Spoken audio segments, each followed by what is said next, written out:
que se iniciou lá no céu, irmãos, a pergunta de suma importância é: a quem adoraremos e a quem obedeceremos? Pensando sobre esse assunto, o tema do sermão é adoração e obediência. O grande conflito iniciou-se no céu e estava baseado nesses dois pontos, adoração e obediência. Quais foram, irmãos, as acusações que Lúcifer fez contra Deus? As acusações que ele fez contra Deus estavam baseadas nesse ponto. Vamos ver a primeira acusação que ele fez. Está em Isaías. Nós vamos usar bastante a Bíblia, tá? Isaías 14, 13 a 14. Olha o que Lúcifer dizia contra Deus. E tu dizias no coração: subirei ao céu, acima das estrelas de Deus, exaltarei o meu trono, e no monte da congregação me assentarei, aos lados do norte. Subirei sobre as alturas das nuvens, e serei semelhante ao Altíssimo. Qual foi a primeira acusação que Satanás fez contra Deus? Ele queria adoração para quem? Para si. Ele não queria adorar a Deus. Lúcifer no céu, antes de sua rebelião, irmãos, ele foi o anjo exaltado e honrado. O primeiro a receber honras depois do amado Filho de Deus. Lúcifer começou a invejar a Cristo e gradualmente ele pretendeu o comando e adoração que pertencia unicamente a Jesus. Essa foi a primeira acusação. A segunda, irmãos, diz respeito à lei de Deus, a obediência. A lei de Deus sempre existiu, até lá no céu. E Lúcifer começou a acusar a Deus que a lei de Deus era arbitrária, que não precisava da lei. Olha o que o livro História da Redenção ele nos diz. Na página 18 ele diz assim: Satanás tornou-se mais ousado em sua rebelião e expressou seu desprezo à lei do Criador. Esta Satanás não podia suportar. Declarou que os anjos não precisavam de lei, mas deviam ser livres para seguir a própria vontade, a qual os guiaria sempre retamente, que a lei era uma restrição à sua liberdade e que a abolição da lei era um dos grandes objetivos da posição que ele assumira.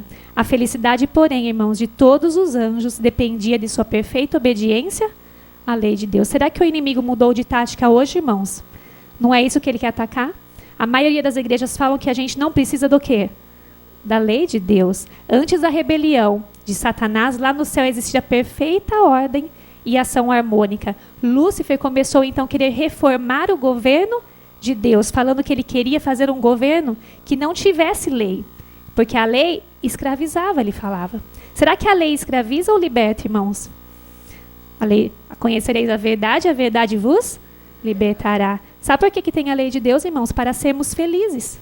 Imagine se todos os habitantes na terra cumprissem todos os 10 mandamentos de Deus. Ninguém ia adulterar, ninguém ia matar, ninguém ia roubar. Todos iam adorar o único Deus. Todos iriam guardar o sábado, que o sábado é para nosso próprio bem, irmãos. Os seres humanos hoje vivem em depressão, correndo diariamente. O sábado é um tempo para sair em família, passar com Deus. Não é, irmãos? O pecado sim que escraviza. Pergunta uma pessoa drogada, irmãos, como difícil é sair das drogas. Não é? E Satanás queria com seus anjos criar um governo sem leis, onde todos seriam livres. Rebelar-se contra Deus foi o maior crime do universo. Todo o céu parecia estar em comoção. Jesus e Deus choraram, irmãos. Mas teve que acontecer algo. Apocalipse 12, 7 a 9. Vamos ver o que aconteceu. Apocalipse 12, 7 e 9. Eu estou correndo um pouquinho para dar tempo, tá bom? Mas eu estou projetando aqui para vocês o verso. E houve batalha no céu. Miguel, que é Jesus, e seus anjos batalhavam contra o dragão. E batalhavam o dragão e seus anjos, mas não prevaleceram, nem mais o seu lugar se achou nos céus. E foi precipitado o grande dragão, a antiga serpente, chamado Diabo e Satanás, que engana todo mundo. E ele foi precipitado na terra, e seus anjos foram lançados com ele. Satanás e seus anjos não poderiam mais ficar ali no céu. Sabem por que Deus não destruiu Satanás naquela hora? Deus poderia ter destruído eles? Sim, poderia. E por que Deus não destruiu? Era desígnio de Deus, irmãos, colocar o universo numa base de segurança eterna. Ele decidiu dar tempo para Satanás desenvolver os princípios do seu governo sem lei, para provar ao universo quem estava com a razão, porque Deus quer que a gente sirva a Ele por amor e não por temor. Olha o que o desejado de todas as nações diz. Houvesse sido deixado que Satanás e seus anjos colhessem os plenos frutos do seu pecado e teriam perecido, mas não se patentaria aos seres celestiais ser isso o inevitável resultado do pecado. Uma dúvida acerca da bondade divina haveria permanecido em seu espírito, qual ruim semente, para produzir seu mortal fruto de pecado e miséria. Se Deus destruísse Jesus naquela hora, irmãos, o universo inteiro ficaria em dúvida se Satanás estava ou não com a razão. Na cruz, irmãos, o Espírito de Profecia fala que ficou mostrado, comprovado a malignidade do pecado. Deus e os anjos não aguentaram ver aquela cena de humilhação do Salvador.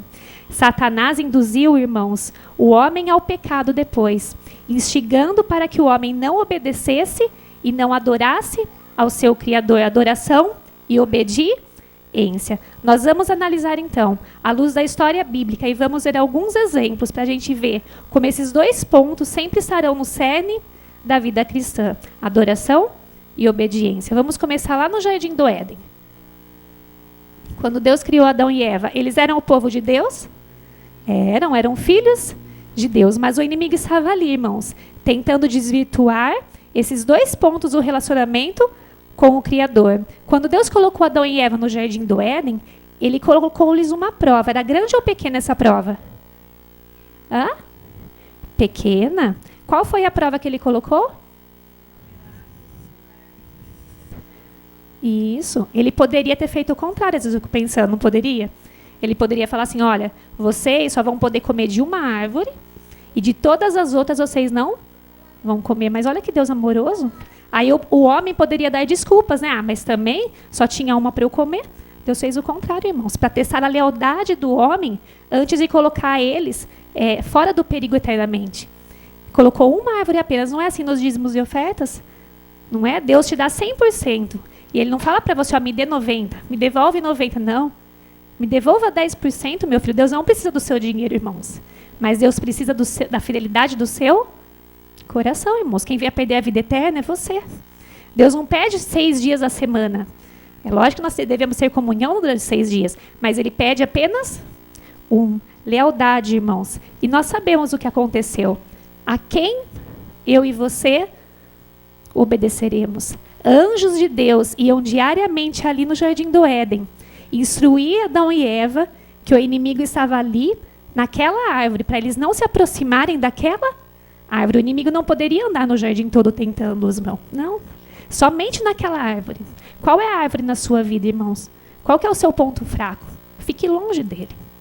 Adão e Eva se aproximaram daquela árvore e eles escolheram obedecer a criatura, que é uma serpente, ao invés do Criador. E qual foi a consequência de tudo isso, irmãos? Eles foram expulsos por causa do pecado. Né? Eles foram expulsos e todo o céu chorou. O Espírito de Profecia fala, irmãos, que os anjos choraram perante a ingratidão do homem em ter escolhido ouvir a voz de uma serpente, que era o inimigo ali, do que ao invés do Criador que dera tudo para eles, irmãos. Eles se arrependeram depois do seu pecado. Deus instruiu a eles que eles deveriam sacrificar um cordeirinho que prefigurava Jesus, que viria um dia e morreria por eles. Quando eles foram expulsos, eles tiveram alguns filhos. Os primeiros filhos que eles tiveram foi Abel e Caim. Deus deu-lhes orientações de como eles deveriam adorar a Deus agora. Né? Será que nós podemos adorar a Deus de qualquer jeito? Vamos ver então, irmãos, Gênesis 4, 3 a 7.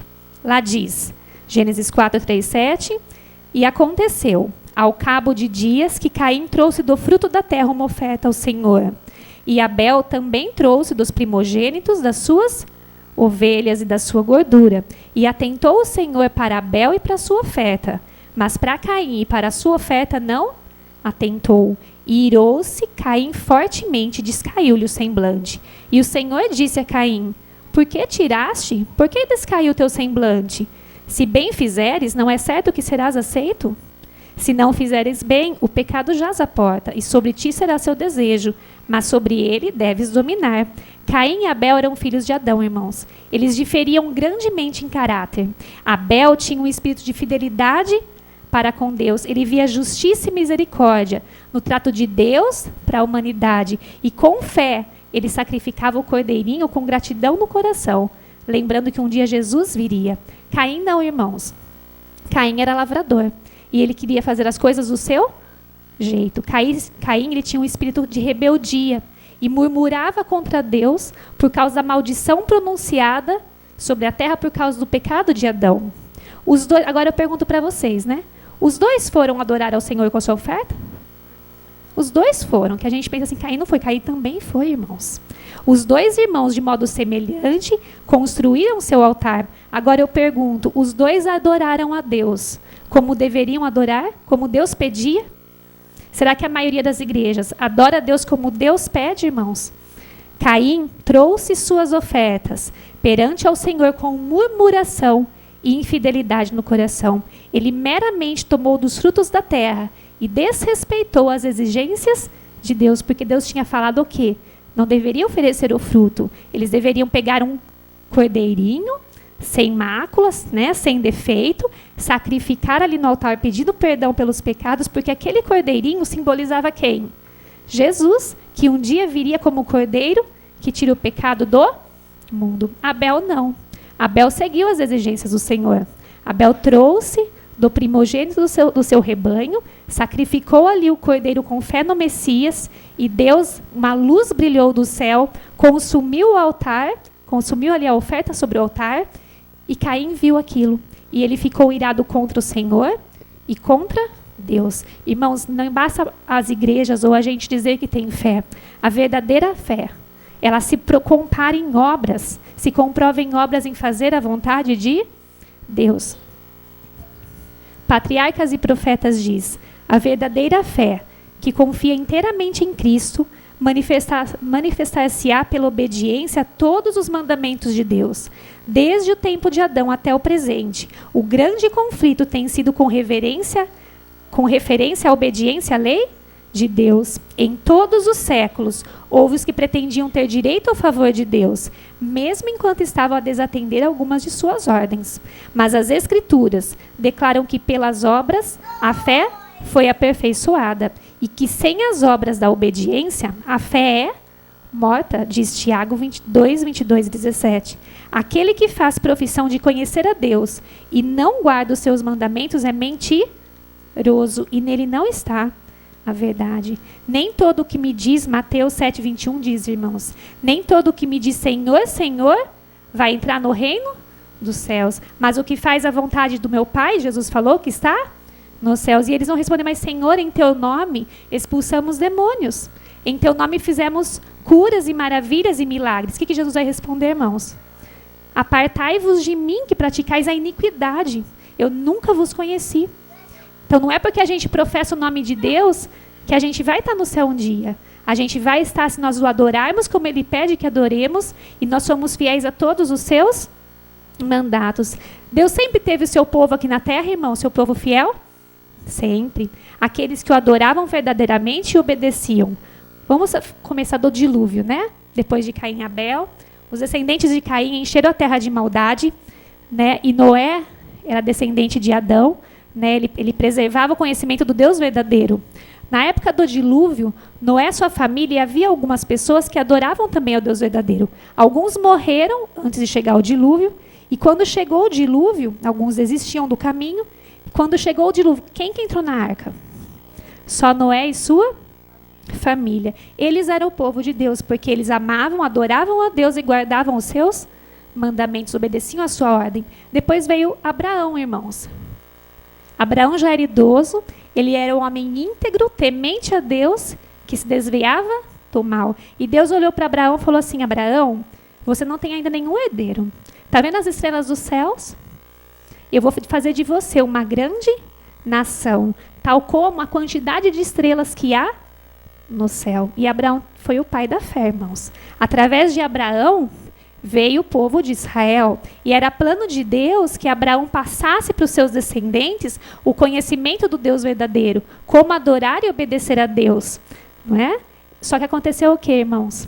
Israel pensava que era povo de Deus por herança, mas esqueceu de que somente seria povo de Deus se o adorasse e obedecesse.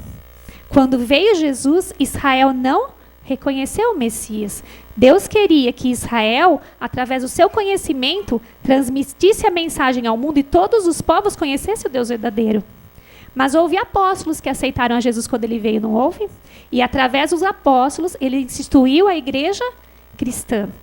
Deus instituiu a igreja cristã e a igreja corre o mesmo risco, irmãos, a igreja cristã, que Israel correu, de pensar que é o povo de Deus e não ser. Ela só será o povo de Deus à medida que obedecer a todos os seus mandados e adorar como ele deseja que o adoremos. A guerra contra a lei divina, começada no céu, continuará ao fim do tempo. Todo homem será provado. Obediência ou desobediência? Eis a questão a ser assentada por todo mundo. Todos serão chamados um dia, irmãos, a escolher entre a lei divina e as humanas. Aí se traçará a linha divisória. Não existirão senão duas classes. Todo caráter será plenamente desenvolvido e todos mostrarão se escolheram o lado da lealdade ou da rebelião. De que lado eu e você estaremos, irmãos? Às vezes a gente pensa que a gente vai ser fiel quando vier o decreto dominical, ou quando alguém chegar com uma arma para você, olha, ou você aceita Jesus, ou renuncia a Jesus, ou você morre. Aí a gente pensa assim, eu vou ser firme, né? Mas às vezes nas pequeninas coisas a gente não é, irmãos. Às vezes não vai vir na sua vida uma grande provação, porque nas pequenas você já é infiel, irmãos. Na Bíblia, nós vemos vários exemplos de homens e mulheres que foram fiéis no pouco e também no muito. Nós vamos estudar agora a história da fornalha ardente. Podem já abrir a Bíblia e segura um pouquinho aí, tá? Daniel 3, 10 e 12. Eu não coloquei toda a história na íntegra para não demorar muito. Mas antes desse verso acontecer, eu vou contextualizar os irmãos, tá? Nabucodonosor, ele era rei da Babilônia. E um dia ele mandou fazer uma estátua, tal como aquela ali, olha, muito alta, inteirinha de ouro. E ele deu ordem que todas as nações, marcou um dia, que todas as nações deveriam comparecer ali na planície de Durã. E ao som dos instrumentos, todos deveriam se prostrar. Se eu e você estivéssemos ali, irmãos, será que nós nos prostraríamos? Se o nosso prefeito colocasse uma estátua, né, eu fiquei pensando aqui no centro, e chamasse toda a população para adorar, será que eu e você teríamos realmente coragem de ficar em pé, com o risco da própria vida? 3 jovens hebreus, irmãos, 3 jovens, tiveram essa coragem e ficaram em pé. E em meio da multidão, eles se destacaram. Olha a notícia, então, que chegou ao ouvido do rei, Daniel 3, 10 e 12. A Fernanda pode ler?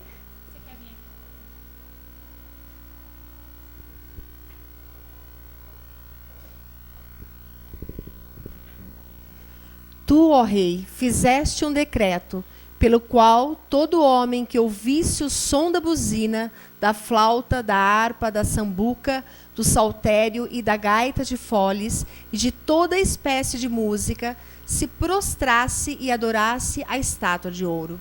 E qualquer que não se prostrasse e adorasse, seria lançado dentro da fornalha de fogo ardente. A uns homens judeus, os quais constituíste sobre os negócios da província de Babilônia, Sadraque, Mesaque e Abidnego, estes homens, ó rei, não fizeram caso de ti.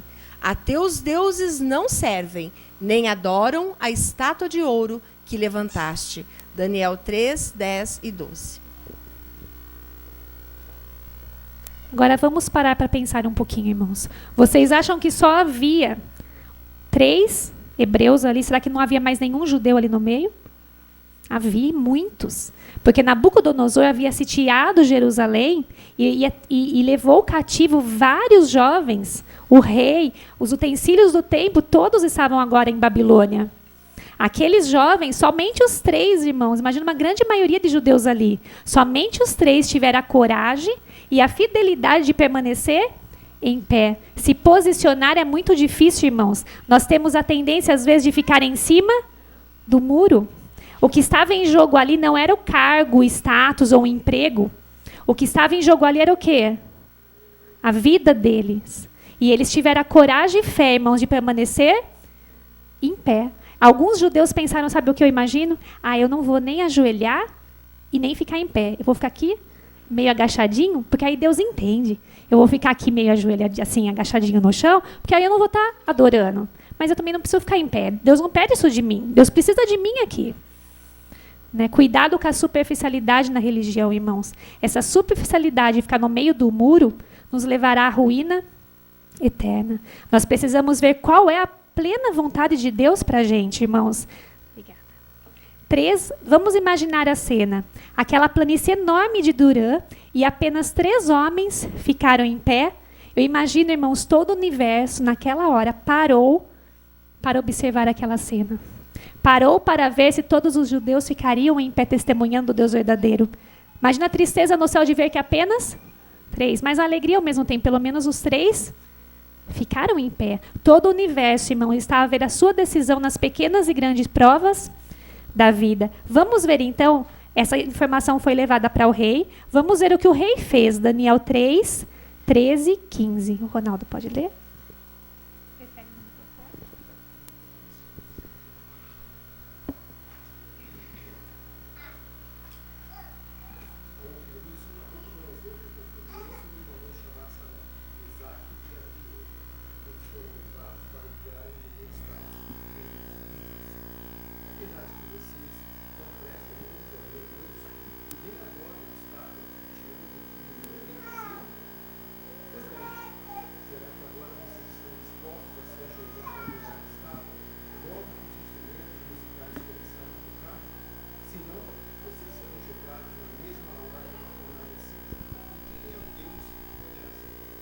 Obrigada.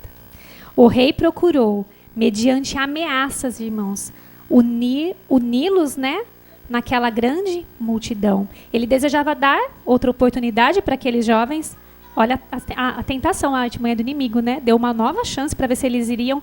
Você já foi ameaçado algum dia por causa do seu emprego, por causa dos seus valores de perder o emprego, um namorado, né, um cargo. Qual foi a sua atitude, irmãos? Aqueles jovens, sabe o que eles fizeram? Vamos ver o que eles falaram. A Ingrid, pode ler, Ingrid?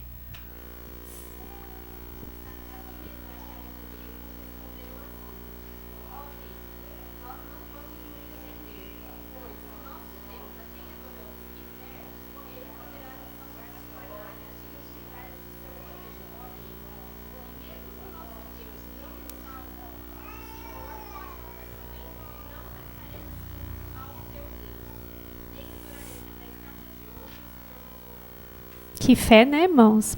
Olha o que eles responderam para o rei. Se o meu Deus, o nosso Deus a quem a gente serve, ele quiser, ele pode nos livrar da fornalha, porque ele é poderoso. Mas se ele não quiser, se não for plano dele, mesmo assim a gente vai morrer, mas nós não nos curvaremos. Tem pessoas, né, irmãos, que é cristão só quando Deus dá aquilo de bom, né? Quando vem uma doença, uma provação, fala assim, eu só vou continuar se Deus me der essa bênção. Nós devemos ser fiéis, irmãos, mesmo que isso custe a nossa vida. Que fé e coragem para nós. Deus nos escolheu também para sermos diferentes, igual aqueles jovens hebreus foram, irmãos. Que nós possamos nos manter em pé diante das ciladas e provações que o inimigo colocar na nossa vida. Aqueles que se mantêm fiéis nas pequenas e grandes provas são os que estarão em pé quando Jesus voltar. Posicione-se sempre, irmãos, firmemente ao lado de Deus. O rei enfureceu-se grandemente por essa resposta. E olha o que ele falou. Daniel 3, 23 a 26, a Vanessa.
Amém, né, irmãos?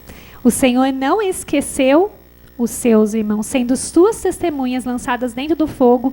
Jesus caminhou, foi ali, caminhou junto dele. Eu não sei qual fornalha de aflição você está passando na sua vida, irmãos.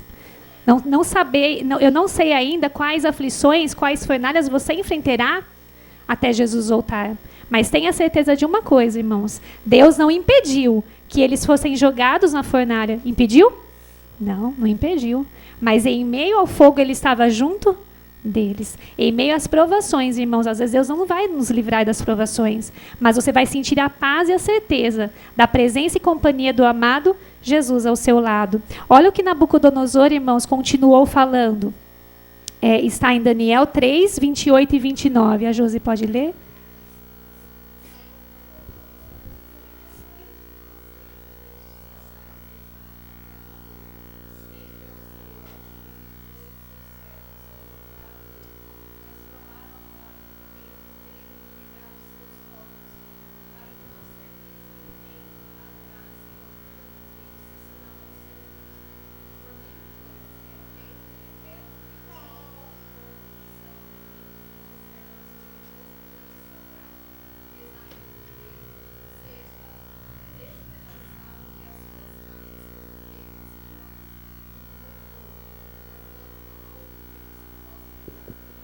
Amém, irmãos? O nome de Deus foi glorificado por causa da fidelidade daqueles 3 jovens hebreus. Por mais atrativa que seja a cilada de Satanás, por mais quente que seja a fornalha, irmãos, tudo isso vai passar.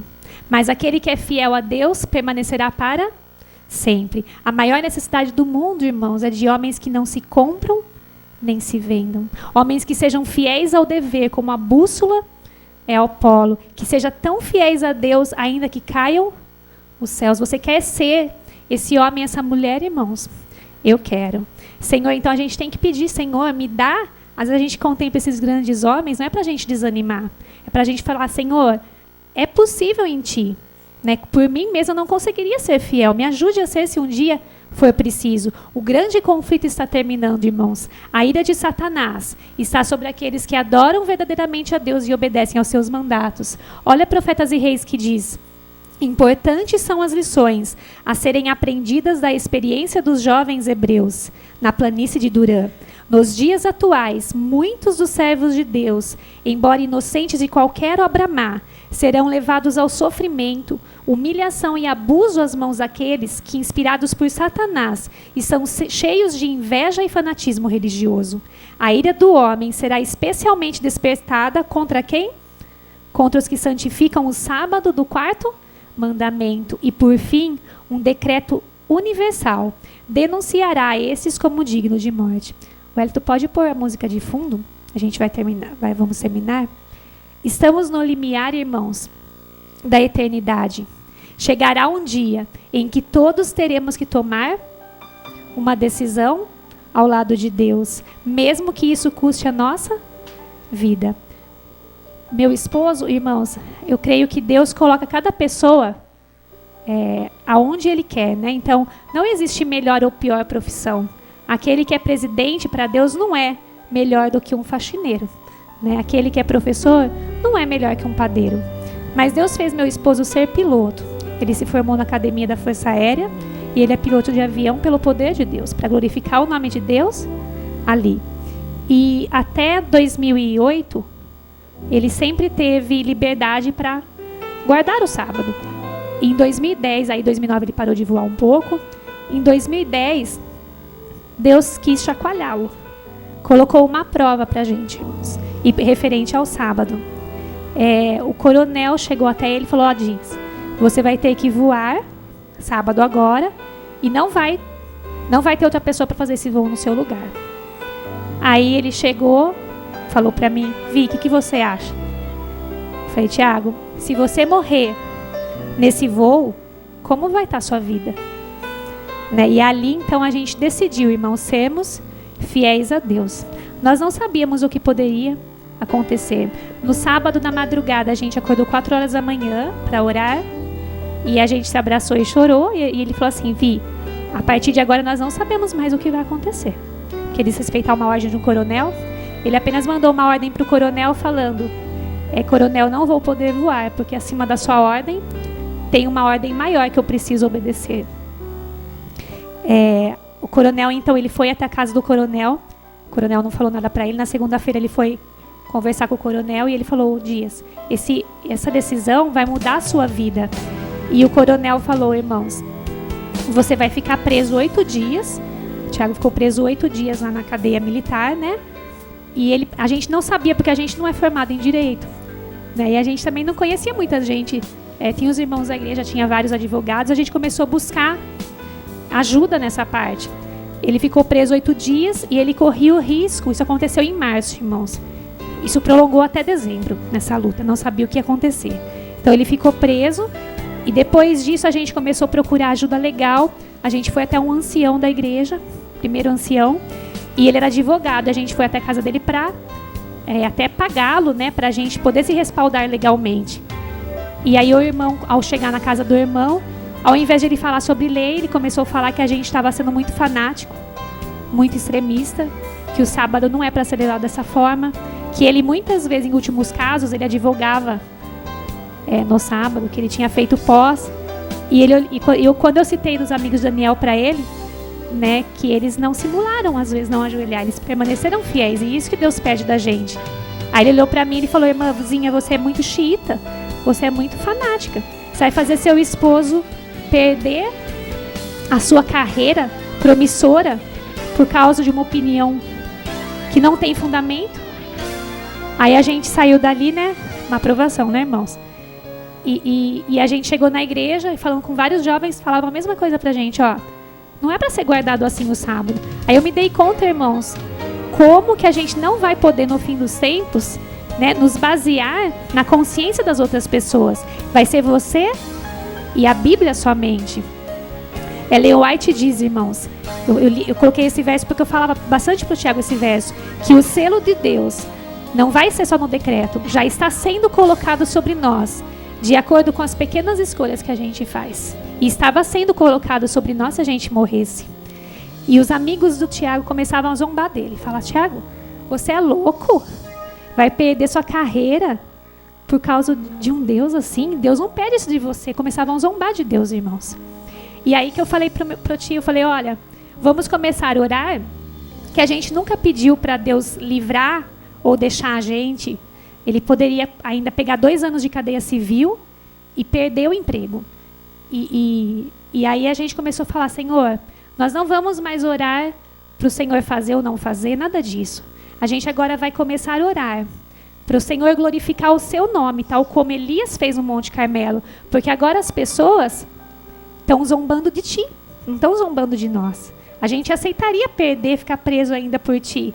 Mas a gente agora quer que o Senhor honre o teu nome com a nossa vida. Não sabíamos o que ia acontecer. Foi então, irmãos, que um coronel, a gente tinha alguns amigos médicos lá na central, e ele tinha contato com um coronel lá em Brasília. Aí esse coronel conheceu o brigadeiro, e ele falou: não, Tiago, eu falo do seu caso pro brigadeiro, ele vai resolver. Aí a gente orou, aí o coronel falou com o brigadeiro, Tiago ligou pro coronel naquele dia, e esse coronel de Brasília falou assim: Tiago, ele me explicou a situação, eu também sou adventista. Você está sendo muito fanático, meu irmão. Você é muito novo na fé? Aí a gente ficou: puxa, Senhor. Aí a gente pegou e começou a clamar: Senhor, se a gente está errado, todo mundo está falando que a gente está errado. Mas, irmãos, todo mundo chegava na gente e a gente sentia paz. As pessoas: vocês conseguem dormir estando nessa situação? Vocês conseguem sentir paz? A gente se sentia numa fornalha, mas a gente tinha paz porque a gente sentia Jesus com a gente. A gente sentia, irmãos, parecia que a gente estava anestesiado. A gente sentia que Deus estava cuidando de tudo. E foi então, irmãos, que naquela noite, depois que o Tiago ligou para esse coronel, a gente clamou para Deus: Senhor, nos mostra então se a gente está errado. Porque a gente só quer fazer o teu querer. Foi então, a gente estava fazendo uma jornada espiritual, sabe aquela do Espírito Santo? Acho que é a 2ª ou 3ª que a igreja lançou. E na madrugada do sábado, só foi numa quinta-feira. No sábado à noite eu acordei e a gente começou a ler. Falava sobre o santuário. E no meio daquela leitura, apareceu esse verso, irmãos, que eu creio que foi uma promessa para nós. Eu vou projetar ele para vocês. Olha o que Deus disse, o Deus carinhoso disse para a gente. Tá pauseado, Wellington?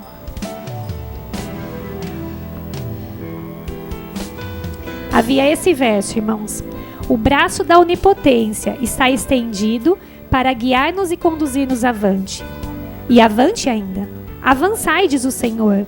Eu compreendo o caso e vos mandarei auxílio. Continuai a orar. Tende fé em mim. É pela glória de meu nome que pedis e a vez de receber. Serei honrado perante aqueles que estão observando em atitude crítica ver vosso fracasso. Verão o triunfo glorioso da verdade. Tudo o que pedirdes na oração crendo, o recebereis. Fé verdadeira. Verdadeira oração. Quão fortes são elas? Na hora eu parei de ler, eu falei, será que a gente leu certo? Ali falava que ele compreende o caso, vai mandar auxílio para a gente continuar orando, que é pela glória do nome dele que a gente havia pedido, ele ia conceder. E ele ia ser honrado no final, para que aquelas pessoas soubessem que havia um Deus. Irmãos, isso foi em março, começou essa aprovação. Em setembro, Deus nos deu essa promessa. Em dezembro, a gente teve a resposta de Deus. O Tiago foi mandado para Belo Horizonte. Ao invés de voar um avião só, ele poderia voar vários. Deus foi honrado na nossa vida. Deus honra aqueles que o honram. Mas a mensagem que eu quero dizer, irmãos, é que nós estávamos dispostos a ser fiéis, mesmo que Deus não nos concedesse honras mundanas. Às vezes, irmãos, às vezes eu contemplo os mártires, né? Os mártires, eles não receberam o livramento. Eles morreram. Mas um dia eles vão receber a coroa da vida eterna. Irmãos, permaneça em pé diante das ciladas do inimigo. O tempo que a gente vive reclama uma fé que não vacile. Quem daqui gostaria de receber a coroa da vida eterna, irmãos? A promessa é condicional. Que nós possamos ser fiéis até a morte, se for preciso, para um dia recebermos a mãos de Jesus a coroa da vida eterna. Amém, irmãos.